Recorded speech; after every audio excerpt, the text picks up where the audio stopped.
Hi, this is Alan Gassman. Welcome to Saturday at 11 o'clock. I'm here with a friend and colleague, Leah Del Percio, and she is very bright and very enthusiastic and has a lot of important things to say today. She's also very smart because she was a successful upscale estate planning lawyer and she got out of it and got into software. My hero. So now she helps a lot of people who she wasn't able to reach out before. And who is she helping?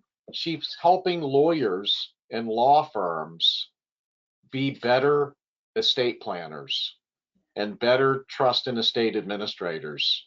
So this is just a fantastic opportunity. She lives in Tampa, Florida, and she will answer all of your questions. You can just go to the questions panel and click on that question and ask the question, and she'll see the question. And if she knows the answer, she'll admit that she saw the question. So Leah's going to go for about 50, 52 minutes. Then she's going to stop for questions, make sure she answers your questions, and then she's going to go another few minutes. And later on, she's going to come back and show us the True State software, which is remarkable software. And Leah, do you have an offer for us also? And by the way, Leah and I have no financial relationship. There's no please buy her software so I can make money today. I'm just really impressed with it. So Leah, tell us just a little bit about it before we forget. Yeah, thank you, Alan, and thank you for such a kind intro. I definitely, got into this industry, just really finding trusts and estates very interesting. I started my career at the JP Morgan Private Bank, moved into private practice for a little over a decade.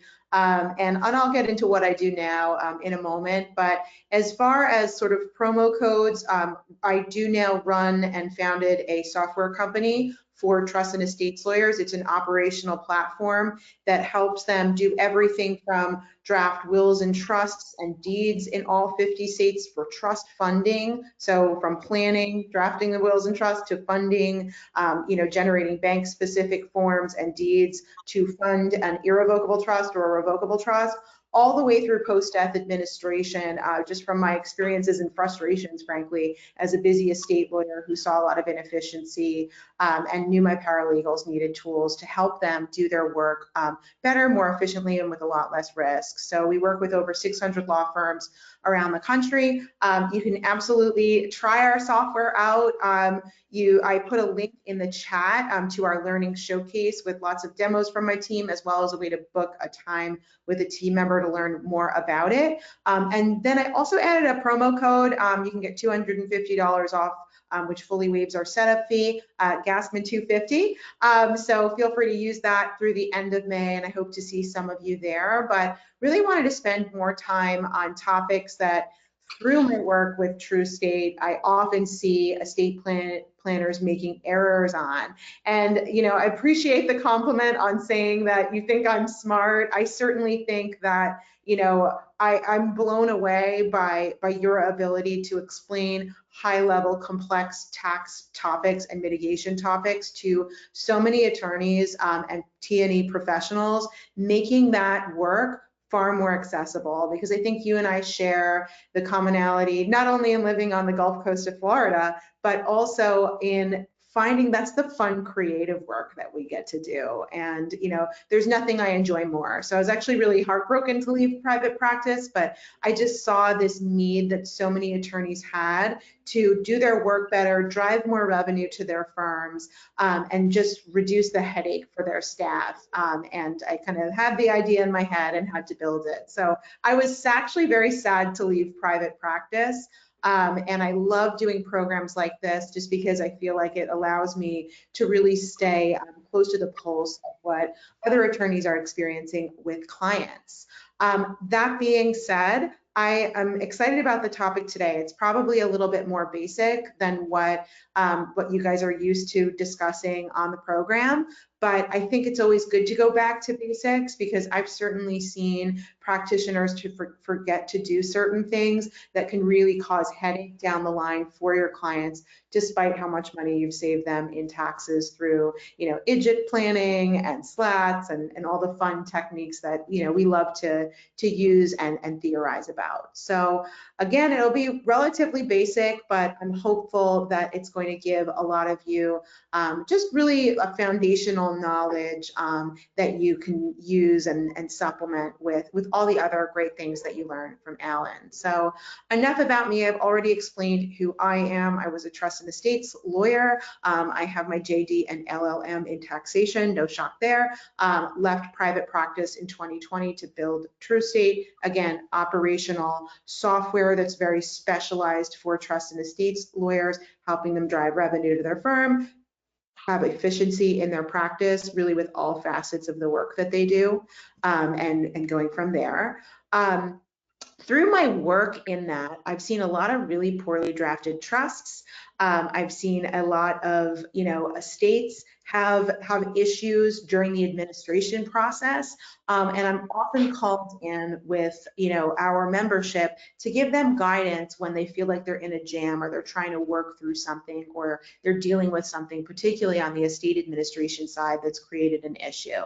So in that work, I've sort of come up with what I think are a scrivener's commandments for estate planning in mind. And it's funny, at first, when I first created this particular presentation, we only had the first four: handle with care, do not thoughtlessly draft, use modern resources, and handle more administrations. But over time, I saw that there are trends in estate planning right now where our attorneys feel, I think, because of pressures from these do-it-yourself companies, they feel more like they're producing a product rather than a problem-solving service that they went to law school, invested time and dollars in over the course of many years to learn a skill on how to counsel a client through getting them and guiding them to the plan that they need to actually accomplish their goals. That takes professional expertise, and that's really where I feel a lawyer shows their value and a planner shows their value. So I've added this fifth commandment, and again, it was added late, not because it's not important, but honestly, I thought it was a given for many years. I had no idea that this isn't something that many attorneys are doing, in my opinion. So we'll get into that in a little bit. But I'm going to go into our first commandment. So the first one is to handle with care. Essentially, the way I put it, no matter the net worth of a client, it's not elementary work. This is not work that is to be taken lightly. Give estate planning the honor and attention it deserves. And the reason I bring this up is I feel that there is this trend towards estate planning, it's something that I won't have to deal with until I die. And I think it's the attorney's job to take this work very seriously. I see many different professionals going into estate planning, sort of thinking of it as this like light add-on to their practice, regardless of what facet of wealth management for a client they touch. It is not. It's actually the instruction manual for a client's entire net worth, whether that's a lot of money or a little bit of money. It certainly means a lot to those clients coming in, and they expect that attorney, or they should expect that attorney, and if they don't, you should counsel them so that they expect that attorney to essentially build out a holistic plan that's beyond just the wills and trusts, but rather is an instruction manual for where that net worth goes after a client passes away. So in my mind, we have to take that work very seriously and apply our smart minds that we spent all this time in training to the actual drafting itself. Make sure you're working from the right information, and this goes even into the data gathering phase with the client. Figuring out, you can't just draft a simple will or trust. I've personally never seen one. I doubt Alan has ever seen one either, or anyone at his firm has ever seen one. Still waiting to find a simple will or a client who quote unquote has a simple plan. Frankly, if the client is saying, oh, my plan's so simple, chances are it's going to be arguably more complex than the average client. So it's just important to note that this just extends beyond just tax planning. And it really goes to, you could have a very small estate that ends up being highly complex given the needs of that client or that client's personal or family circumstances. So important to note, take this work very seriously while you're working on it and explain to the client why it's a serious matter. And I think that goes a long way in showing the attorney's value. Commandment 2, don't thoughtlessly draft. So many times people will come in, they'll get, a direction from the client on how to draft their estate plan, and they're not really doing much critical thinking about the estate plan. In fact, when they look at time allocation from the client consultation, marketing to the client coming in, closing out the client, scheduling the execution meeting, getting the documents done, getting funding done, or whatever, often the least amount of time they've spent is on outlining the plan before they start to draft. And I think with the advent of drafting software, this problem has gotten arguably worse. In my opinion, that's the most important thing the attorney can do. And in fact, if they're a busy attorney that has a growing practice and they don't know how to find the time in the day, that's the only work they should be doing, because literally almost everything else can be delegated.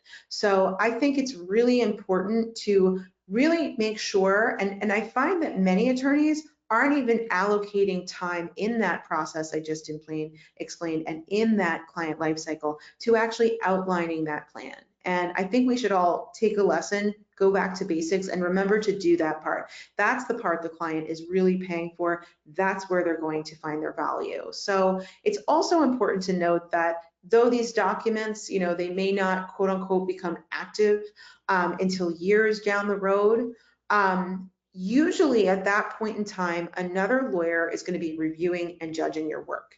And I say this from experience. So in my prior life as a trust and estates lawyer, most of my time in private practice was spent fixing bad trusts. It was fixing complicated, irrevocable trusts, whether the person had passed away or it was part of a gifting strategy that did not actually accomplish the client's needs. So that would often involve me years down the road going in with less context on the situation and also less context on the tax and regulatory landscape initially, and reviewing that trust and judging it and splitting hairs, because that's what we're trained to do in law school and throughout private practice. And then trying to figure out, what was the planner thinking at the time, unwinding it, how can I unwind and undo this to fit with this changed circumstance? So, many attorneys I see getting very granular in how they draft.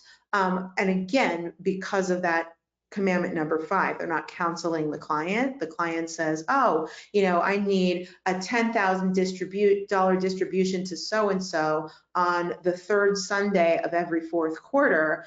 The attorney is simply putting it in rather than counseling the client on why this should be flexibly left to a trustee, and there should be checks and balances on the trustee in terms of who's acting and making sure that they remain trustworthy. So I do think that, I'm all for broad sweeping flexibility for trustee powers, as well as having some checks and balances on that power. I think that works really well for documents that need to withstand the test of time from generation to generation. But I do think where you get really granular with work, if that's something you do, remember you're not drafting in a vacuum. Remember that though that may make sense for that particular moment in time for the client, you're drafting for that moment in time, but in many cases you're arguably drafting for a much later time down the road when things change. So one thing I see frequently is, oh, well, my clients don't have taxable estates. I'll just do a very basic plan and leave everything outright to everyone with no ability to disclaim, and move assets to shelter the exemption amounts, because the exemptions are just so high right now. I couldn't disagree more. I think that in 30 years, when that client passes away, we may be in a very different landscape. We see how quickly that pendulum swings and how many extremes it goes to just in the past few election cycles. I don't anticipate that to change anytime soon. I think that's something we can arguably rely upon, that things will not just remain the same. It's important to note that in addition, your client's net worth is going to grow. In my career, I represented many clients who in the early days, I worked with one of the founding partners of my firm, and he had built his practice in his 30s and 40s, representing people who didn't have taxable estates. Maybe they were like starting a business, but they didn't have two pennies to rub together. Fast forward 25 years, and now those clients have multi-million dollar businesses. That assets do grow significantly over time, particularly for a client base that's sort of young, professional, and starting their career. They haven't nearly hit even the beginning of their prime earning years yet. So important to note that if you're in a position, where my clients aren't wealthy, or I don't think the landscape is going to change, just remember you have to in and future-proof your plans to some degree, and you can do that using broad flexibility. So you're not drafting in a vacuum. You need to make sure, and you need to be thinking about somebody like me coming along in 30 years picking apart your document. It's just important. It's your biggest risk as an attorney in my mind. Other things, malpractice risks. So nowadays, and given recent case law in many different jurisdictions, the PR usually does have a cause of action to sue the scrivener. There's privity of contract with the legal representative of the estate of a client in most states. Nobody else, but between that personal representative of the estate and the attorney. So, some states have cases that have deviated from this, but you are seeing that in many jurisdictions. So it's something to think about. This isn't, work that is just something that is just so low risk from a malpractice point of view. And go and ask your malpractice insurer, because they will tell you the highest premiums are paid by trust and estates lawyers for this reason. People take the work lightly. They don't realize it's somebody's entire financial livelihood that they spent their whole life building, and they create a Crotty instruction set that like IKEA instructions that nobody can understand, that's not clear, or that's overly redundant, and that creates issues, litigation down the road that costs everyone. Everyone loses in a state of litigation. Okay, next, understand your documents. Don't thoughtlessly rely on drafting software. So TrueState has a drafting software component. You can draft wills, trusts, ILITs, special needs trusts, all sorts of irrevocable transactions, in addition to all the other probate packets you can generate and deeds and things of that nature. However, even as someone who sells drafting software, attorneys should not just be having this being lulled into a false sense of security that the drafting software is going to do their job. And that goes with any of the other bigger platforms that have been around for longer periods of time. In fact, those are often where I see the most errors, because people think, oh, I'm using this brand of drafting software, I'm fine. They have all these built-in protections. My document's 200 pages long. Not so. You very much need to understand what every single clause means in those wills and trusts. And that sounds like, oh my gosh, what a tall order. I can't read every single clause of all the trusts and wills that I generate. I agree with that. But what you do need to do is really go through spend a day and go through that will or trust that you generate and go clause by clause and understand deeply what it means, because chances are they're going to be the same in all your documents. So just important to note, you don't want to thoughtlessly rely on drafting software. You also don't want to thoughtlessly rely on some of these sort of educational programs that do marketing for estate lawyers and teach folks how to become an estate lawyer if they were a corporate lawyer. Don't thoughtlessly rely on the educator's ability to essentially teach you trust and estates necessarily. So you can use that for guidance, but don't just take it as gospel in a way as well. I do think you should take Alan's courses though on irrevocable trust. drafting as gospel. Those are fine. That's not what I'm referring to. These are more some of these back to basics programs that can be an issue. Even when I'm educating, I'm speaking to folks at a broad level. I'm not going jurisdiction specific. And it's really important to understand your state's trust code, because that's what's going to control, understand what provisions are mandatory, which ones are waivable, where you can override them in your trust agreement. You want to get a deep understanding of that, and then look at that document or will template that you often use or you generate through your software, and look at it with a critical lens against your trust and estates landscape in your jurisdiction. That's going to help you plan better. Also, look at all the powers of appointment. The first thing I'm doing when I'm reviewing a document is saying, okay, who has powers of appointment? Are they limited powers of appointment? Are they broad powers of appointment? Are they narrowly construed to just go to the client's descendants? Are they opened up even if they're limited to other parties? Those are important things to look at right away, because you can rewrite an estate plan through that, and that can be either really, really helpful or not what your client intended. So again, we often see people not even knowing what the powers of appointment they're selecting in their drafting software. That is a problem. That's when I get attorneys coming to me saying, oh my God, the first spouse died. Is everything protected from, the pool boy for the second spouse? And literally the first thing I'm looking at with them, because they can't read their own documents, is where's the powers of appointment? Does the surviving spouse have the ability to appoint to, a third party later down the road, etc.? That's where those protections come in addition to reading the boilerplate. That being said, and it probably sounds like I'm contradicting myself, use modern resources is my third commandment. And I bring this up because I truly believe that though we shouldn't take technology as gospel, you need to be the one controlling the software, not having the software control you, and not thinking that you're just protected because you use a brand of software. I do think using drafting software can be very helpful to mitigate scrivener's errors that not only can be embarrassing, but really can eke away at that trust, or chip away at that trust that you have with the client now during the drafting phase, but also later on when you're needed to explain a scrivener's error in something that was just idiotic, years down the road when someone passes away and that document's now being administered. So I will say this, I've been at firms that have used drafting software. I've been at firms that have not. I certainly saw a lot more just silly grammatical errors in the firms that did not use drafting software. I like to call it drafting on stone tablets, if they're just using Word document templates and flipping old documents year over year to fit a certain situation.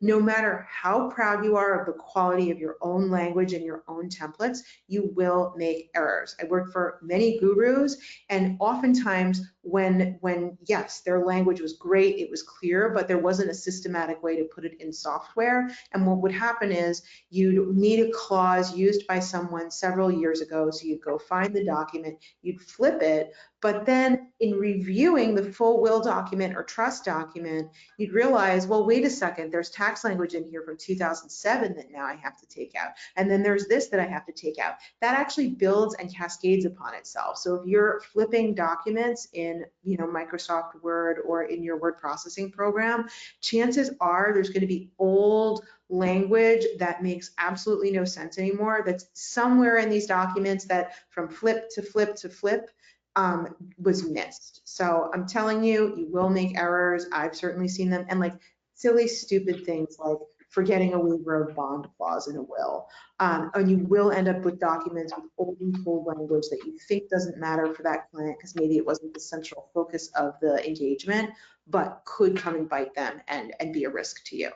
So what I suggest is, again, not being controlled by modern technology, but making modern technology work for you to provide higher quality plans to clients.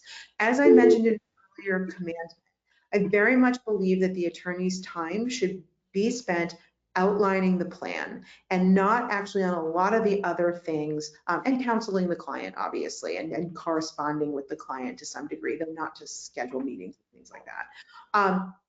That means everything else unimportant and should be delegated. In fact, if you are using drafting software, you often can figure out directionally where you want to go, create instruction sets for your team, and have them actually know what to click where because you've directed them as such from your outline when they're going in and drafting, and you can even delegate that piece and then just review it later. So I think that's important. There's a lot of really wonderful tools for client intake now that are available. Most of the main practice management platforms for small firms have a synced intake form. It's like when you go to the doctor's office and you get a form to put in your date of birth and your insurance information all from your smartphone. There's the same thing for estate planning lawyers and just small firm attorneys now, which is wonderful. There's a bunch of products on the market. They may even come with your practice management software that you use today. Take advantage of those. Those are a great way to just obtain information rather than have to transcribe it into any systems that you're using. Again, really great time cutters because again, you want to spend the bulk of your time counseling the client, outlining the plan, and then delegating into technology to execute on it and reviewing that execution. Okay, fourth commandment, handle more estate administrations. I cannot say this enough. This is, and when I'm referring to estate administrations, I'm also referring to administrations of a fully funded revocable trust. Just handle more post-death administration work. For so many attorneys, it sounds scary. They want to stay, and these are, in many cases, sometimes very experienced attorneys who do tons of complex tax planning work. But what they're not doing is the administration work. They don't want to handle it. They're afraid of it. They leave it to a paralegal and have no idea what's going on in half of their estate administrations. And that to me is very problematic because estate administrations are a great way to become an even better estate planner, because not only are you dealing with the complicated parts of the plan, you're also dealing with the practical considerations that can really create grief for that family after that person passes away. So again, this work is actually not that scary. It seems scary and overwhelming, I think, because most estate planners are very transactional attorneys, and like the thought of going to court makes them break out in hives, or having to send pleadings to a judge makes them break out in hives, and often, quote unquote, probate process, particularly if you're unfamiliar with it in certain states, can seem really daunting because it takes a long time. That's really important factors that you need to experience firsthand in order to plan properly and properly represent your planning clients going forward. The reason for this is that, and the reason it makes you a better draftsman, is that you see the implementation of an estate plan, whether it's one you drafted or somebody else did, or the lack of an estate plan. And seeing that firsthand, it really can help you anticipate problems that you wouldn't ordinarily foresee with your current estate plans. So not only is it dealing with, clients come in when they're planning and they have all these grand plans set for how they want the kids to deal with things, but until you've dealt with a family where mom and dad have now passed away and siblings are fighting that weren't fighting before, or maybe there's just power dynamics in a family with a second marriage where now the spouse, who's the step parent, is the fiduciary, and the interested parties are the children, or even a nuclear family where it's mom or dad, the surviving spouse, and the children are interested parties. Seeing that unfold and seeing the emotional dynamics and how they actually intersect with the will or trust that was created can really help you anticipate unforeseeable problems with your planning clients when you're counseling them. It provides you with a lot of foresight when you're drafting to think about those problems. And I always give, again, I'm going back to my waiver of bond example because it's just such a no-brainer and it's a good one. You'll never ever forget a waiver of bond clause when you have had to walk a grieving widow from the courtroom across the street to the bail bondsman with a full gold teeth, with a neon sign, where she has no idea what's what. You're trying to help her deal with the clerk, and the clerk says, go get a bond. And the two of you are just walking across the street, and she's looking at this situation like, oh my God, I can't believe where I am right now. Having to work with clients through that, you will never forget that clause again. It may seem like a minor sentence in a document, it certainly isn't. And there's just so many examples of this from administration. One that I love to point out, and actually True States documents, in addition to obviously having waiver of bond language, we actually change our spouse language to deal with this. I've dealt with so many estate administrations, and I'll get into this in a moment. I'm going to go into 15 errors that I see often, and this is one of them. But I remember dealing with my first one of many where divorce, the clients were in the process of divorcing, and one of the estranged spouses died. There were orders of protection against one another. I mean, really, the messier the divorce, the more likely somebody's going to suddenly pass away, unfortunately. And now you have this aggrieved, estranged, surviving spouse with a divorce that didn't finish going through. And though the intestacy statute in the state writes the spouse out upon the issuance of a judgment of divorce or divorce decree, or the estate planning documents drafted in your other software, not ours, but other software, saying that that spouse gets written out upon the issuance of a divorce, guess what? When the divorce decree hasn't been rendered because the spouses are fighting, and you have language like that, or you're relying on the state statute, that spouse is now the executor of that estate, the trustee, and the primary beneficiary. So things like that have always taught me from doing the administration work, make sure that any definition of a spouse writes the spouse out upon the commencement of a divorce action. Very different process, very different stage, but I've seen way too many situations like that. And again, that's from handling estate administration. It just makes you a better planner. There's things that we try to be fortune tellers as estate lawyers, and there's things that we can't foresee. And that just is an example that comes to mind. And it's one of my errors that I see in documents, which we'll get into in a second. So now I'm going to go into my last commandment before we jump into various estate planning errors or estate administration problems that can happen from estate planning sort of gaffes, if you will. And the fifth commandment is counsel the client. And again, I didn't realize this even needed to be a commandment for a long time, and I hope that all of you think of this as a given as well. Clients are lay people. They know what they want, but they don't know how to get there. And if you think about the estate planning journey from the client's perspective, they've often given their estate plan a great deal of thought, albeit layman thought, prior to even picking up the phone to set up a meeting with you. They've thought, okay, well, if I've got this money, and remember, they don't understand trust and estates law. They don't understand how property works when someone passes away or when something is gifted, and all of the different optionality that's actually available to them through creative planning. So they know, what they want. They don't know how to get there, but they're going to think that they do. They're going to come in, they're going to have an idea of what they want, and they're going to tell you their how. They're going to say, okay, well, I want to make sure that so-and-so, again, like my example earlier, gets $10,000 on the 5th Tuesday of every October for this reason. And I want you to direct that, that happens somehow. And then I want to make sure that this person is going to get $3 million from the estate. So just give them, give them this house as a specific request. And, again, those are easy examples to see through and counsel clients against, but you see that in a more nuanced way in a lot of their planning. Your job when you're meeting with that client for the first time is to get to their why. You want to understand in many cases why they're coming to you, why they want the certain degree of control that they do, because oftentimes their why is going to be very, very different than their how. And if you haven't gotten to their why, you're not going to be able to properly plan the how, and that is your job, not their job. So, they've, again, done thinking before talking to you, and they're trying to frame what might be their secret objectives around that quote unquote theory. So I think it's really important to explain to clients first, you need to make them safe to tell you their why, because it might be something maybe they don't really feel comfortable, blasting on a billboard.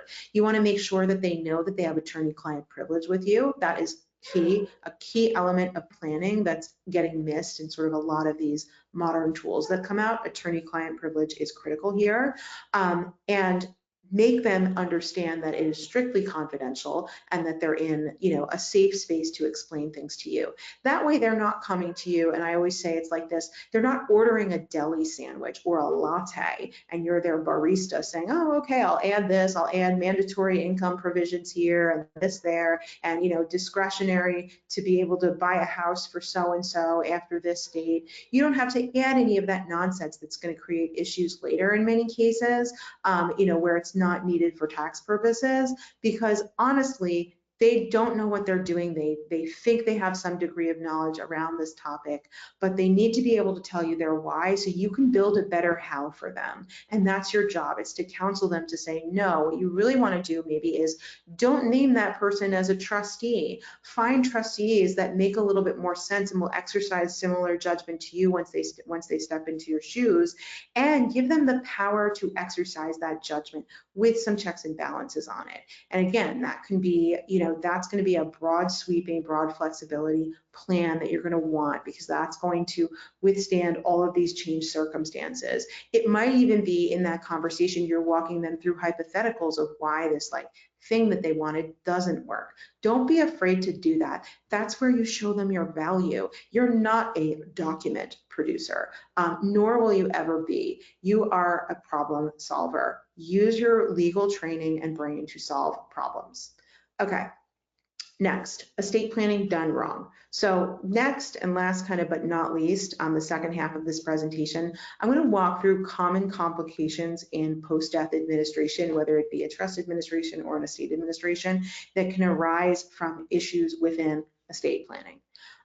So first one, this is my least favorite thing, and it's one of the reasons that our software has a trust funding module where the attorneys and their paralegals can just click buttons to fund a trust, to generate the bank form, to move, to name the trust as a beneficiary, or the retirement form that names the trust as a contingent beneficiary, or the life insurance ownership form or beneficiary designation form is fund your trusts. So if you're doing a pour over will into a revocable trust plan, chances are a primary objective of that plan and of the intent was to avoid probate. Well, guess what? If you don't actually fund the revocable trust with the client's assets during their lifetime, you're not going to avoid probate.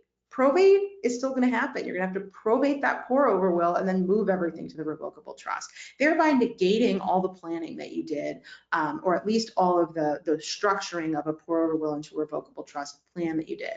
Many attorneys, and we're seeing a growing trend in using our software, are actually charging a fee for trust funding as a service on top of their planning fee, or they're able to upcharge their plans by including some of that trust funding. And I'm not saying that you should make it unlimited, because a client could have 100 accounts somewhere, so that work sort of wildly varies from client to client. However, what you can do is limit the engagement to up to 5 accounts and a deed to your house, or whatever the case might be. You kind of tailor that to the client. So I do suggest tailoring the engagement letter for that work to some degree, so you don't actually, end up, losing money on the plan, particularly if you're doing a flat fee plan for trust funding, which many people do.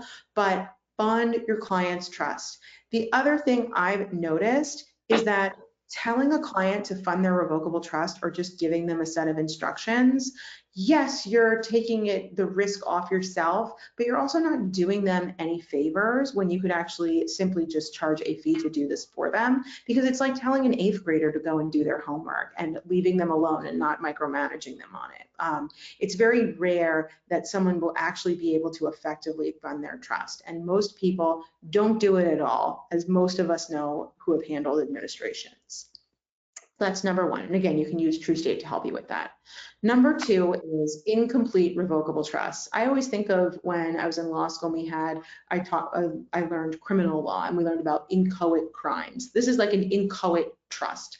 So I've seen this in administration, unbelievably so, but it's where you've created a pour over will revocable trust plan for a client, but for some reason, and again, likely because the attorney did not counsel the client, the estate planning client though they're the grantor, they weren't named as the initial trustee of their trust. There was a third party who was named as trustee who never actually signed the trust. I've actually dealt with this in an administration, and what happened was a really awful result.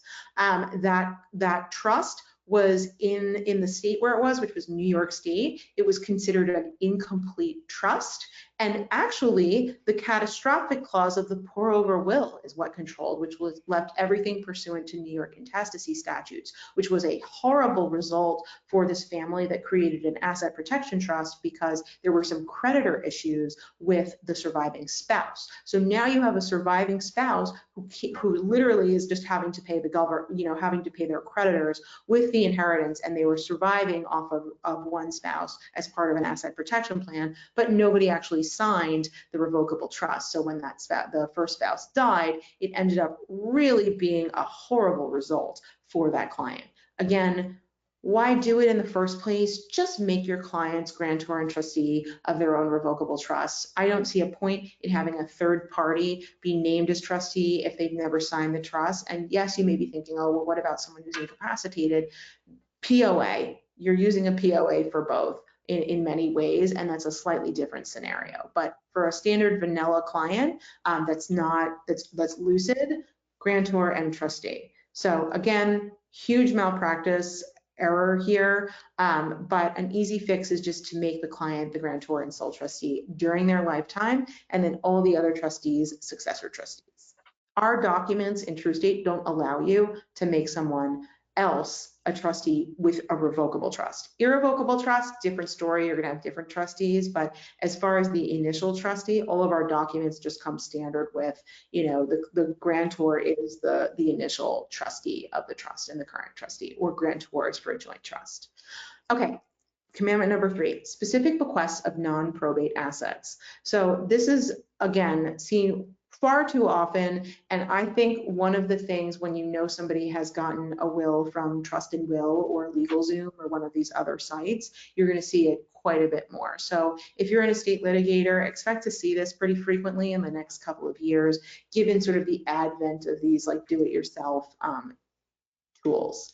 Okay, so this is where the will has specific bequests in it, but they state, I give my retirement account held at Truist with, it might even name give the last 4 digits of the account number to my son, Alexander. Then during the administration, we're looking at the account, which is not in the estate. It doesn't name the estate as beneficiary. It actually names the other son, Benjamin, as the TOD beneficiary or the surviving spouse.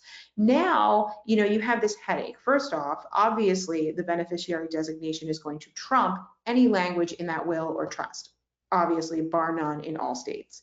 However, you now have an aggrieved party because you have Alexander who feels pretty angry that mom wanted me to have this. So again, you're creating issues and family dynamics that wouldn't have otherwise been there if you didn't have such a silly bequest in the document in the first place. I also bring this up with cash gifts as well, because many times if you have a cash gift that and this is why it's important to get the client's entire net worth, like at least a ballpark of it, before starting their estate plan, regardless of how quote unquote poor they think they are, because they're often going to want to leave specific bequests of cash to people, but you want to make sure that that bequest isn't a pretty big chunk of the estate, because likely if they're leaving a cash gift, they didn't intend to leave the entire estate to the person, and then there's nothing left for the residuary beneficiaries. So what I like to do also to make sure a bequest gets filled is if I want to, maybe this client here didn't want to leave their account at Truist, they wanted to really leave $100,000 to Alexander. What I would use there is give that fiduciary power in that will or trust to figure out what asset to allocate there in the first place, whether it be cash, whether it be an account, whether it be something else, who knows. Use equivalent to the sum of $100,000 language, even when making a cash gift, because that's going to save your client from having to sell things off or short sale things in order to fund the bequest. Other things to note, I love a good formula bequest, particularly where you're getting higher in value for a specific bequest number. To the lesser of X% of the estate or $100,000 can be really, really helpful in cases where a client holds assets. And again, this is why it's a good idea to understand the assets that are volatile in nature, that may spike up and spike down, because though they may be worth a lot now, they might not later. Particularly businesses are a good one here. So equivalent to the sum of language, and then the lesser of X dollar amount or this percentage of the estate to so-and-so are really the way I go in terms of making bequests to avoid some of these issues. Okay, specific bequests of assets that fluctuate in value to one beneficiary over another. Again, another example of something I have seen in many in administration, where a house gets distributed to someone or to multiple people co-owning a house, or having beneficiaries co-own a house or keep a house in a family. Bad idea to begin with. Just give the executor the ability to sell a house or distribute it in kind. But here's where I give my vacation home in Costa Rica to Alexander. It's a condo, it's worth $300,000 at the time of the will signing, and the residue of my estate to my son Ben, which has a fair market value of $300,000. The client thought, oh, well, Alex really loves that little condo and I really want to leave that to him. It's really important. Ben hates it and I don't want him to get it. He can just get cash. They wanted to treat their kids equally in this case. Now that house is worth $600,000 and maybe the stock market wasn't doing as well, and Ben's even getting less. Now you have Ben being the aggrieved party later on because, again, the real estate markets fluctuate in value, as do your other markets. Just don't do these, to say the least. Okay, next, improper allocation of assets between spouses in estate tax states. So we have our estate tax states listed here. Some of these states, there's no ability to port the deceased spouse's unused exemption amount at the state level, and some don't even have a state Q-tip.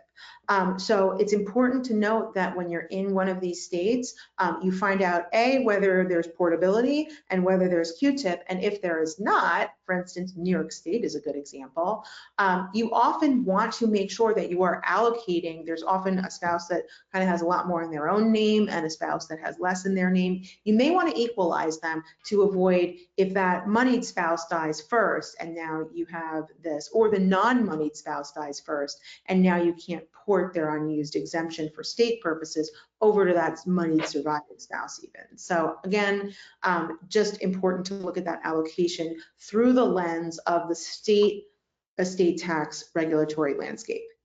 Okay, next, not dealing with tax deferred assets properly. This is such a pet peeve of mine because I see so many people just pushing retirement accounts into revocable trusts, when in fact, you really should think through that revocable trust and think through who that client wants to name for things, particularly where a client is philanthropic in nature or wants to get, a tax set aside or what have you. If the client is wishing to make charitable gifts from their estate plan of a dollar amount, always just allocate that from the retirement first. That way you're not paying Uncle Sam and there's less of the residuary to go around to the intended beneficiaries. That's what really good planning is. So you want to just keep that in mind. Also, make sure that you have a conduit trust or an accumulation trust, rather than the estate named as beneficiary of the account, if you insist on using trusts or insist on using a revocable trust and not a standalone retirement trust to hold assets. Just really important to note. And one thing, we're going to be doing a webinar on this, is retirement assets, really in light of Secure 2.0. Does it make sense to leave them in trust? There's a lot of drawbacks. People love accumulation trusts now, which is sort of novel. And there's a lot of drawbacks to them that I think many practitioners don't necessarily see on the income tax side. Okay. Next, not accounting for spouses dying during a divorce. So what you're going to want to do is, again, we talked about this a little bit, it's that gray area where spouses hate each other, they're fighting, they've got restraining orders, the cops are getting called. One of them dies because it's a lot of stress, and stress affects your lifespan in many cases. And now that spouse that they hated so much gets everything. So you really want to keep track of this and modify your documents if it's not there. Do it when a divorce action has been commenced. So I've given you some language here. You can pull it up in the materials. In the interest of time, I'm not going to go over it, but it's language actually from True State's estate planning documents. So take that for what it's worth. Other things, not putting a self-proving affidavit on the will, even if you're in a state that doesn't requirement. I say just put it on, because states change their rules all the time. And I've been called in as, on wills that I witnessed literally in 2008, where there was no contest, there were no issues among family members, nothing. It was a totally vanilla estate, but yet for some reason, this is a New York one I'm thinking of, they still wanted to see, the state itself still wanted to see who these witnesses were and what was happening with them, because there was no self-proving affidavit on the will, and at the time I don't believe it was required. So just add it. It's not, you're there, the witnesses are there, you've got your notary there, like there's no harm in memorializing that these folks are there. Other things, double and triple check the language of the will to ensure that it waives bond, as I've discussed many times. Next is going to be distribution terms errors. So outright distributions from trusts. I say I love good lifetime trusts that allow a beneficiary to turn on and off the faucet. Maybe once they attain a certain age, a trustee or an independent trustee at any point in time has the ability to appoint them as a co-trustee or as sole trustee and then resign. Really, really important. Other things are, I love a clearly defined ascertainable standard pursuant to the tax code. Not health education and support, not health maintenance and support, not comfort and welfare for a non-independent trustee. Just do health education, maintenance, and support. No more, no less. It's actually a very broad standard. I've had clients, 26 horses to maintain them was considered maintenance. Maybe not 32 horses, but 26. Again, it can be very broad, and trustees can do a lot with that, and then just appoint an independent trustee to make discretionary standards for most clients. I just hate seeing when people get creative with the distribution term, because I think you're really opening yourself up to issues in many cases. Next is not filing portability when theoretically needed. What's great is now you have 5 years from the first spouse's date of death to do so. People are afraid and allergic to Form 706s if they've never done them. Again, this is why you should do more administrations, but you want to port that exemption, particularly where you have young clients. There's a lot of young people dying right now, which is kind of crazy. But you have a lot of folks in their 40s passing away, and then their spouse who still works is alive. They might need that exemption amount later. File portability. There's no harm in doing it in most circumstances. Lastly, not providing will storage. Clients will end up storing it in their underwear drawer. They're going to write on it that, like, by making updates. It's like that TV show Succession where, the dad of the family had his will in his safe and then he crossed out a kid's name, but was it a cross out or was it an underline? That happens all the time. It's happened with clients of mine that have taken their documents. If they insist on storing it themselves, have them sign a waiver document stating that they're aware of these risks. And honestly, if you're like, oh my God, it's so annoying to store, charge for it if you need to. I really think it's critical to store the documents in a safe and fireproof place for clients, and then stamp the documents on top to tell them, basically when and when not, where the document is, just in case, they forget about the firm. But you should be in their life. You really want to be their trusted counsel throughout all of their life. So I suggest touching base with your clients after drafting their documents, obviously. 12, I can't believe I even have to say this, don't estate plan in states where you're not licensed. Just really bad practice. You don't know what you're doing. We have lots of folks nowadays moving from state to state, so they might be long-term clients of yours. You can't work with them anymore. You need to get over it, but don't plan in states where you're not licensed, or at least work with a co-counsel who can review things. Maybe you can explain the plan to them and still maintain some of the face of that relationship, but it needs to be handed off.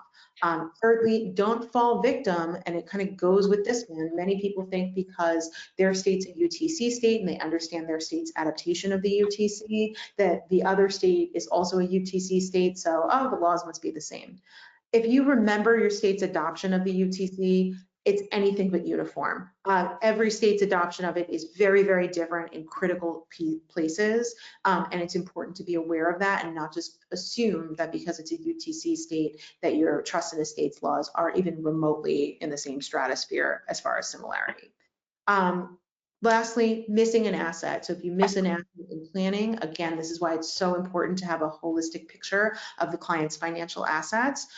You're not going to be able to properly handle the administration. So, or, you know, that, and you're not going to be able to properly plan. It can create real tax bombs, as I'm sure many of you are aware. So with that, those are sort of mishaps that I see unfortunately more frequently than not.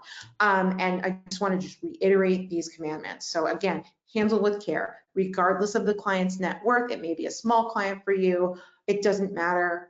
It's their net worth. They've spent their whole life working for those funds, and they want to be able to control them and have it pass in a way, you know, if first, God forbid, they pass away, in a way that enhances, you know, their beneficiaries' lives, not becomes a liability down the road.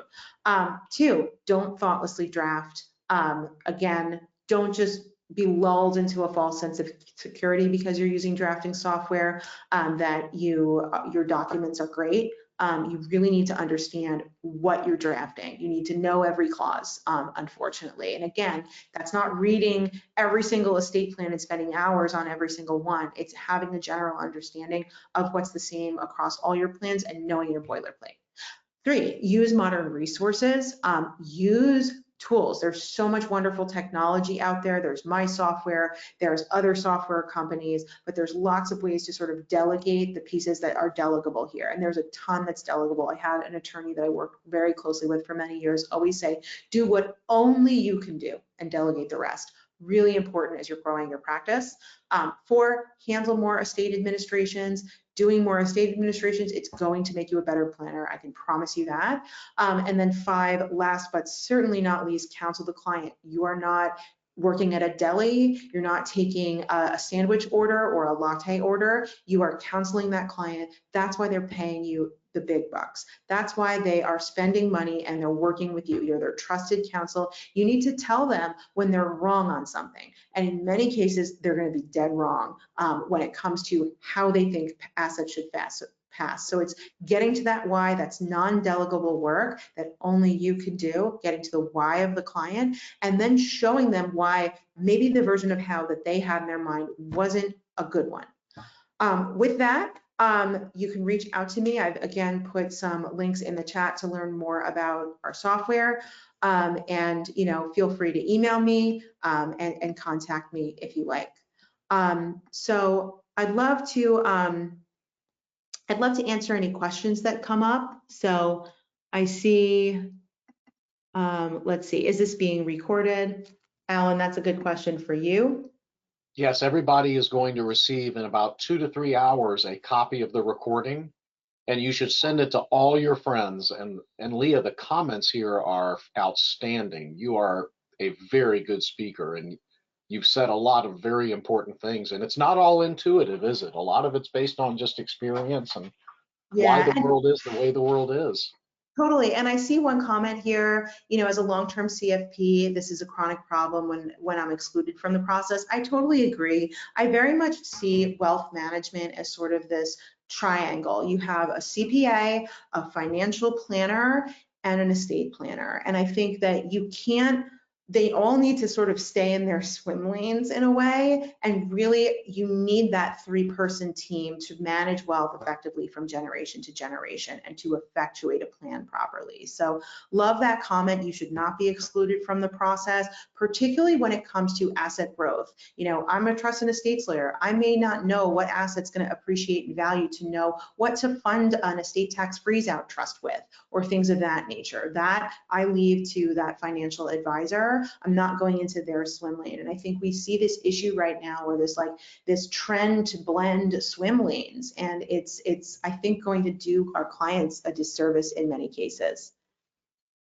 I don't know if I just go through here. Okay, can the trust give the trustee discretion to decide whether to fund the bypass trust using a pecuniary or fractional formula?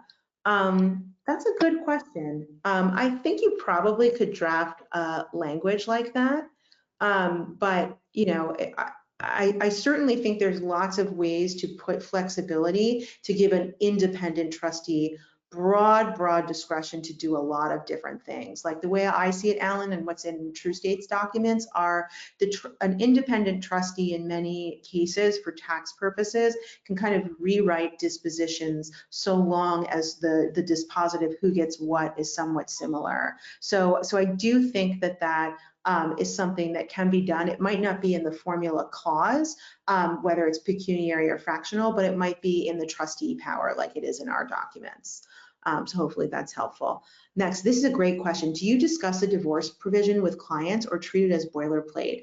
I think this is worth discussing with clients, Teresa. I think this is where attorneys really show their value, is saying, hey, like, I'm going to draft documents for you, and here's the things that I'm thinking about, just so they understand, because having that foresight of these things happen and this is what we can draft away is a way to really showcase the attorney's value. So I do think that that's like extremely important for the attorney to be explaining to clients. And I think in that counseling the client, they can very much do so. I'm looking through here. I don't see any other questions. The, the biggest question is, when can she come back to give us more knowledge? Because that was excellent, and you obviously have a lot more to cover. Yeah, anytime. So, you know, again, happy to reach out to anyone. I'll put my email in the chat as well. Yeah, please, anytime. Perfect. And then we'll have you come back sometime and just show us how you use the software. So I think it's one thing to hear about it, but I think it's another just to show people what it looks like, what it feels like, and how it works. Definitely. Yeah, I would absolutely love to, but I love kind of giving this education. And again, there's links in the chat to go to our learning showcase. You can book time with me or my business partner, who's my better half. She's even a great presenter as well. She really comes at it from the client journey. You know, she isn't an attorney, but has a lot to say and a lot to offer here too. So happy to be helpful. And I hope you all just have a wonderful Saturday. Thank you so much. Have a great day, everybody. Take care. Thanks, everybody. Thank you.